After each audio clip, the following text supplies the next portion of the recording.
Hey guys, Sarah here. Today we're in my kitchen. We're meal prepping, but we're also making dinner. We're making one of my favorite comfort foods. We're making cauliflower pizza. So if you just heard that word and you went, oh, or you just heard that word and you went, oh, I've been excited for this recipe. Well, let me tell you, if you've never had cauliflower pizza, you're missing out. It is delicious. Now, it is a gluten-free version. Now, you can make it vegan or you can make it not vegan. Today, we are not making it vegan. It is still vegetarian, however. And if you have made cauliflower pizza in the past, I am going to offer up some tips to maybe perfect your recipe. So if you made it once and you weren't in love with it, I'm gonna share with you my favorite techniques. So I'm super excited about this video too because I am wearing the Courage in the Kitchen apron from the Ford Warriors in pink. If you want to get your own cute apron, you can go over to fordcares.com. All of the net proceeds go towards benefiting breast cancer, whether it's research or you're providing some money to help a cancer patient pay for their treatment. It's a great cause, so visit fordcares.com to get your own Courage in the Kitchen apron. So let's get started with this cauliflower pizza. First, you're gonna need 1 head of cauliflower. Wash it, cut it up. Then you are going to use a food processor. If you don't have a food processor, you can chop it up really fine, or you can even use a blender. Once you've pureed or chopped up your cauliflower, you're gonna put it in a microwave-safe dish and put a lid on it. Depending on the size of your cauliflower, you're either going to use all of it or maybe even just half. Today I'm gonna use 4 cups of the cauliflower rice type texture. I'm gonna use the rest for my meal prepping for the rest of the week.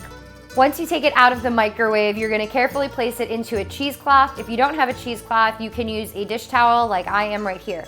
You're gonna squeeze out as much liquid as you can. The key is to really get out as much liquid so that your cauliflower mixture is pretty dry. This is gonna be the key to whether or not you can get a crispy crust. It's still gonna taste good if you don't get it crispy, but we all like a crispy crust, so do your best to get the liquid out. It is gonna be hot, so you might want to put on some heat protective gloves when you do this.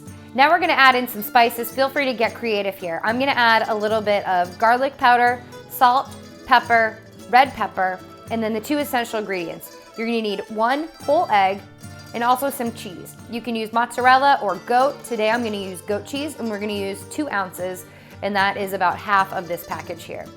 You're gonna mix it all up until it's a fine consistency. Once you have your dough, you're then gonna either put it on a cookie sheet or a pizza stone. You don't have to use a pizza stone. You can use a regular cookie sheet. I'm trying to get my crust extra crispy, so this is one of the techniques that you can use to make sure that it does get crispier than if you were to just use a traditional baking sheet. So that's why I'm using the pizza stone, but you don't need to.